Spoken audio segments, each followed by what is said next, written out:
I'm Ian Cabriga, the owner of the TFLE Nature Farms Incorporated.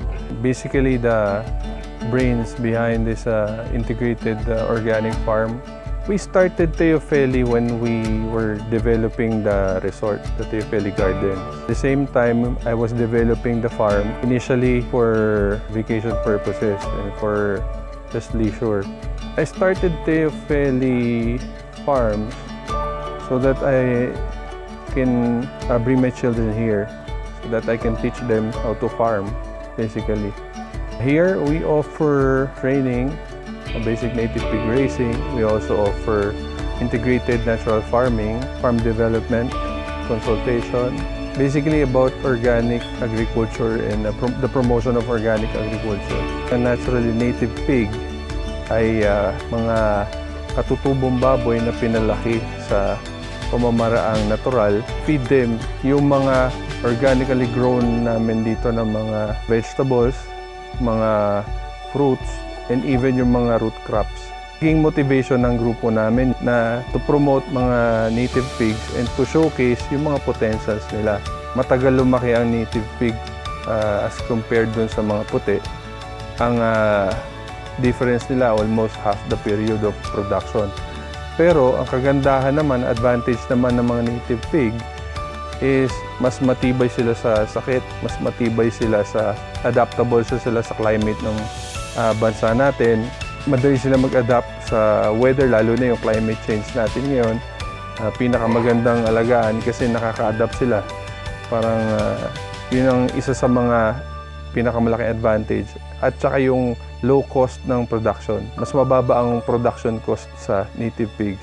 Ang sikreto ng aming farm ay yung hindi kami nagsisettle for anything less. Kasi sa production ng native na baboy, number one yung breed. Kung ang breed natin or ang baboy natin nanggaling lang sa tabi-tabi, hindi siya reputable breeder, delikado yung production natin. Maaaring may mga anak na isa, dalawa, tatlo. Sa amin kasi, nakatuto kami sa production. Kaya dapat ang mga quality ng breeders namin, masasabi natin talagang magpuproduce siya. Tapos, hindi kami nagtitipid lalo na sa pagdating sa nutrition nila. Lagi kaming may nakatabi, especially pagdating ng tag-ulan, para magpaunlad ng isang natural farm. Kailangan mo alamin mo muna ano yung purpose mo, ba't ka magpa-farming. Maghahabi ka lang ba or gagawin mong business?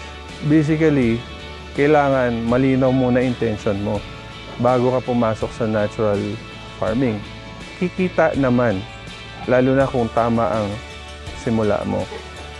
Ngayon, marami kang dapat na factors na tandaan.